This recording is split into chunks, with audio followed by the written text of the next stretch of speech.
Hello again, everybody. Red of Half Century collecting sports cards with another episode of my favorite 400 cards. We made it down with those cards last week to 344. So we are currently at 343. As you can tell, these are not my most expensive cards by any means. These are just my favorite cards. And favorite meaning, value can play a little into it, but just cards that I like, players I really like, cards that look cool. And I'm starting with that premise here at 343. And my fun cards of 1952 is kind of the theme. The center of attraction is Gus Neal, who led the league in home runs and RBIs in 51. And predicting here that he's going to hit 50 in 52 with the 5 balls on the bat and then the 0 holding up there. Now, he came 21 homers short, but he still had a really good 52 season. On the right there, we got Johnny Mize holding all the bats. This is towards the end of his career. And then on the left, we've got Larry Jansen, real good pitcher for the New York Giants with 7 fingers, and that is for each of his 7 children. Now, a little story to go with that Larry Jansen 51 season. He led the league or tied for the lead in wins that season with Sal Magley. But coming into the last game of the season, and this is game 157, so this is between the Dodgers and the Giants. They're in a 3-game playoff because they finished the season tied. Magley has 23 wins, and he's starting this game, throws the first 8 innings, and leaves with his team behind. Larry Jansen comes in, pitches the 9th inning. He had 22 wins coming into this game. And then in that bottom of the 9th, we've got Ralph Branca, who's kind of rolling for the Dodgers.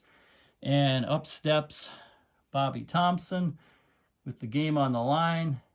Hits a home run that wins the game, shot heard around the world. And the Giants win the pennant.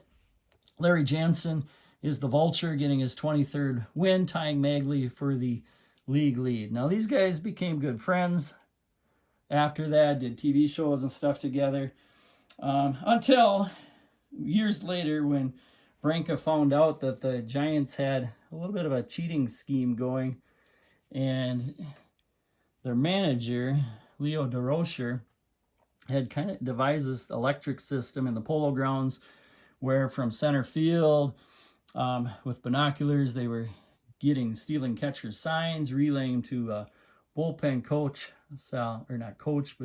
bullpen catcher, Sal Evers, who is relaying to the batter, and kind of giving a heads up on what pitch was coming. They weren't doing it on all pitches. And Bobby Thompson admitted years later that during the season, he had been getting some of those signs, but he did not admit on that last pitch, the one he hit the home run. He was asked about it by an author who wrote a book about it, and they agreed to not tell what had really happened.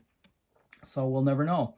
Cookie Lavagetto was a coach for the Dodgers who thought he had caught on to something, checking it with binoculars during the regular season. The ump actually asked him, "What are you looking at?" And he just kind of shrugged it off, and then they never looked into it again. But that's card number 343, Gus Neal. 342, we've got a Cracker Jack, 1915 of Bullet Joe Bush from Brainerd, Minnesota. Played for Connie Mack's Philadelphia Athletics in some of their big-time years. He was in the World Series in 1913 and 14, throwing some complete games. Then he got traded to the Red Sox, where he pitched a complete game in the 1918 World Series. I was still with Babe Ruth. And then was traded to the Yankees, 22 and 23. Pitched in the World Series that 22 season. He was 26-7 with a 3.31 ERA. He ended up with 196 career wins and some pretty good World Series as well. Won 3 World Series and pitched in total 60 World Series innings with an ERA of 2.67. And like we had shown before, these 15 Cracker Jacks, the backs are upside down, which is how you can tell them apart from 1914. Next on the list, we've got a early card, 1967 of Joe Morgan. I like Morgan's cards with the Reds best, but he was voted my by me, I guess, as the second best second baseman of all time. So I got to put one of his early cards, and this one looks pretty cool. He's got that left elbow up ready in that cocked position that he used to do, and I think that's a pretty cool card. 67, Joe Morgan. Next, we've got one of my favorite players of all time, Roberto Clemente, who's got a lot of really cool cards, this being one of them. Kind of like that 53 Bowman set, this 57 Topps. You've got that nice big picture, and then when you got a big picture showing a real good close-up, with a bit of a smile there from Clemente. I just think that's just a pretty awesome card. And just his third card to go with it. Next on the list, I've got a 1963 of rookie stars, but the rookie star in particular here that we're featuring is Steve Kowski. Kowski was a pitcher who never made it to the major leagues. He was in the Orioles system, and he had a ton of potential, threw the ball so hard that Ted Williams said he's the fastest pitcher he's ever seen. The trouble was he just couldn't throw strikes. And as you can see from the back of his card, his career numbers at that time, 697 career innings, and he's got 1,099 strikeouts in that time to go with 1,136 walks and an ERA over 6. And I'm just going to bring this camera over and show some a page from his baseball reference. And look at those first couple of years. So his first year, minor leaguer, 18-year-old, 1-8, threw 62 innings and an ERA over 8. And he only gave up 22 hits. So 22 hits given up in 62 innings. But unfortunately, 129 walks to go with 121 strikeouts. So over 2 walks an inning. And then his next year, age 19, 104 innings, 207 walks. Also 203 strikeouts. He had a 7.93 ERA. And look down a little there. He had 1 year of 262 strikeouts in 170 innings, but also 262 walks. Coming up to this 63 season, it looked like he was settling down a little bit. Only had 114 walks and 160 innings the year prior, but unfortunately, right after that 67 card, or 63 card, he was having some arm injuries, having some trouble with alcohol, and he ended up never making it to the major leagues. Next on the list, we've got another common card, but one of my favorite cards and one of my favorite players growing up. This first year I was collecting, buying packs, was 1973, and this is John Gilliam. The reason he was one of my favorites, he was a wide receiver, and he was a good player. He had over 1,000 yards receiving. You can see this year, 22 yards a catch. He was Fran Tarkington's favorite target.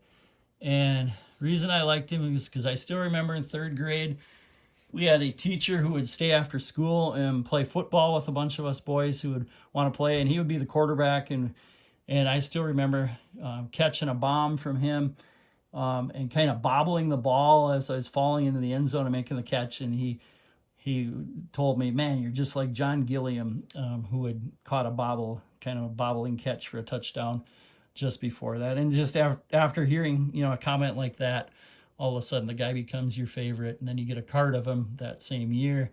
I thought it was just pretty cool. And then the last card we will feature today is a 55 Topps card of Monty Irvin. Monty Irvin, good player. He's one of those guys that, as a Negro Leaguer for about half his career, and then in the National League for the other half his career, it seems like Negro Leaguers are either that ended up playing also in the American or National League were guys like Satchel Paige, Willard Brown, that played almost entire careers and then just came over at the very end to play, in the traditional major leagues, or they were guys like Hank Aaron, Willie Mays, Jackie Robinson, who just, started, got a little touch in the Negro Leagues, and then had long careers in the American National Leagues. But Irvin was kind of split. He was 30 years old when the New York Giants made the call and brought him over, had a couple really, really good years with the Giants, but he had also had some really good years with the New York Eagles prior to that, won 3 batting titles in the Negro Leagues. And just wanted to show this card because 55 is one of my tops. In fact, all those, you go 52 to 60, and they're just all just amazing cards. And I wanted to show, to go with that, a 1955 unopened pack. This is from that Al Rosen find. I think these are the only 55 packs known were from that find. And each one of them, I don't know if I ever want to open this because it almost looks like it's been, in some kind of heat, where they were all graded 5 by PSA, all those packs that were found, but all of them are like this. They're just real wrinkly, and you just wonder how stuck to the card that piece of gum, which you can see is intact, and the pack itself is after all those years with that staining. So anyway, that is it. So these were the guys from today. We'll see you again next week. Thank you for watching.